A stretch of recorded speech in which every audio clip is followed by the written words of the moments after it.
Türkmen halkının dörödön milli kımmatlıklarını dünya yaymakta.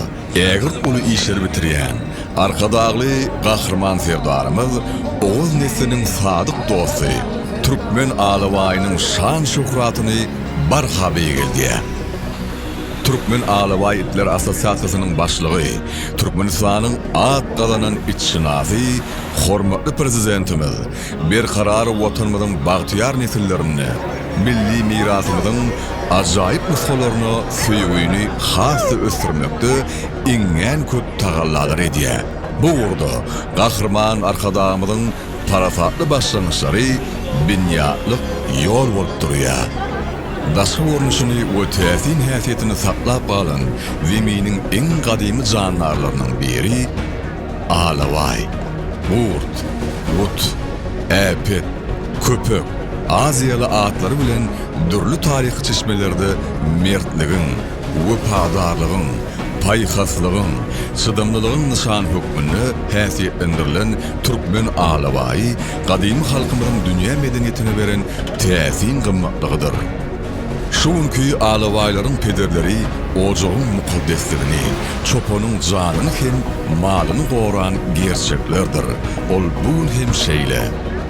Türkmen ahalteki behişli bedewleri ýaly Türkmen Alawaýyny kemale getirmekde hem özüne mahsus tebii aýratynlyklaryny ýüze çykarmakda we gorap saklamakda, milli tejribeleri döretmekde, asylly däpleri nesilden nesillere geçirmekde, dany halkymyz nusgalyk ýoly bilen tanalýar.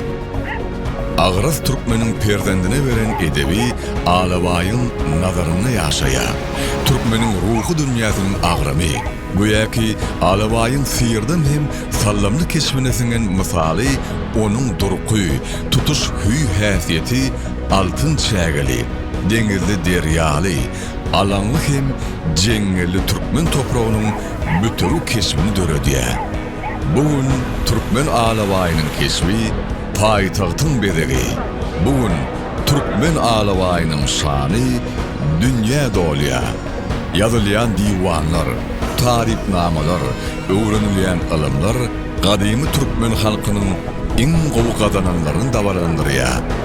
Bir karar döwletiň täze eýýamynyň galkanyşy döwründe Türkmen Alawaýynyň bayramy münasibetli Türkmen Alawaý itleri hojalyk jemgyýetinde ýylyň Türkmen Edermen Alawaý adly halkara bäsdişigi her ýyl üstünlikli geçirilýär. Yurdumuzda Türkmen Alawaý itleriniň keşfini şekillendiriş, Amal Haşam Sumut eserlerini, neşir önümlerini, fotosuratlarda çeper beýan etmek halyçylaryň, suratkeşleriň, heykel taraşlaryň döredijilik bäsdişigi yglan edilýär.